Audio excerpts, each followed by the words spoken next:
Hi everyone, welcome to the second video made by your friend Bruce in China. Sorry for being late for one day because my YouTube channel wasn't working. I think you should all know about how strict Chinese government is with controlling the internet. However, I still managed to breach through the Great Firewall of China and present to you two pieces of artwork from the Contemporary Art Unit. First one being the Kiss and the second one being the Gate. Yeah, kind of weird names. So without further ado, let's jump straight in.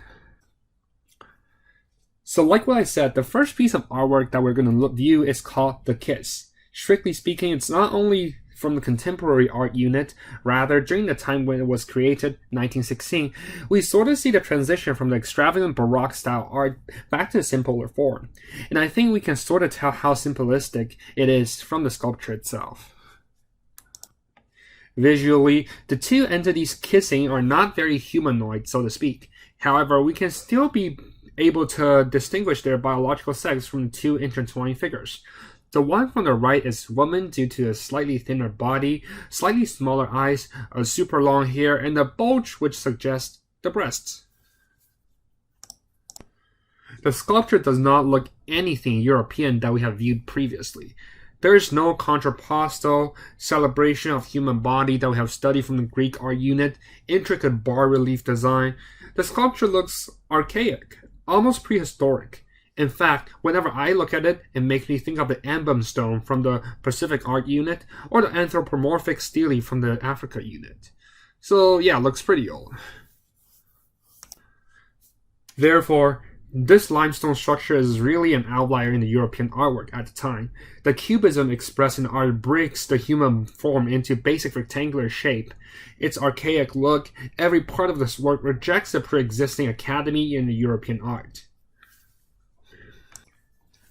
The creator of this artwork, Constantin Brancusi, is actually considered an outlier in the art world as well.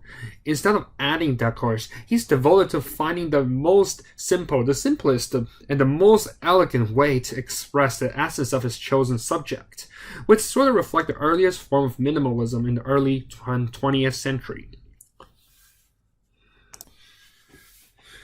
The Kiss we're looking at right now is not the only version. Similar limestone structures done by Brancusi is scattered all across Europe, and it is believed that there is more versions out there that have not been found yet. The second piece of artwork that we're going to look at is called The Gate. Yup, the artworks we study today all have a really simple name. However, I would argue that the gate is not simply a gate.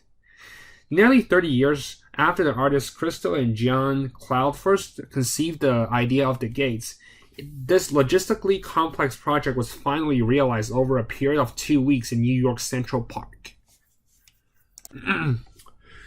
Each gate a rectilinear three-sided rigid vinyl frame resting on two steel footings, supported saffron-colored fabric panels that hung loosely from the top. The gates themselves match the brilliant color of the fabric.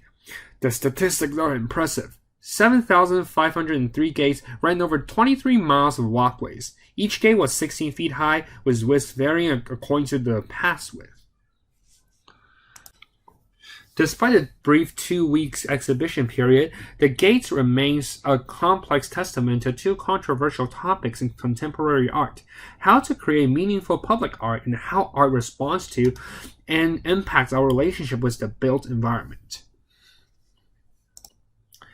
In fact, this is not the first time that Crystal and Jean Claude used bright color to decorate natural environment. Since 1960s, Crystal and Jean Claude has introduced eye-catching color into landscape. For example, the pink surrounding islands that is created from 1980s to 1983 in the Biscayne Bay, Florida. The saffron color in the gates was used to create a golden ceiling creating warm shadows for the visitor walking along the Central Park path. The same color also appeared in an earlier work by Crystal and Jean Claude, which is called The Valley Curtain in Rifle, Colorado. The location of the artwork, Central Park, is a much-loved urban oasis. It's one of the most famous examples of urban planning. So the gates reinforce and highlight the pre-existing routes within the man-made environment. Therefore, the critiques of the gates are rooted in the issue of whether this artwork is truly exploring the relationship between the human-made art and nature, since the central part itself is not an untouched natural space. The installation alters the experience of seeing and walking along the paths that run throughout the park. The title alludes to a threshold, a point of exit and entrance. However, in some spaces the structure forms an oval, and there is no starting point nor the ending point, and moreover, no favorite point from which to view the work. It is an installation made for the pedestrian in motion, not a static object that asks us to stand still before it. Therefore, the interaction between human beings, the natural environment, and art itself makes it a perfect epitome of what we define as a public art.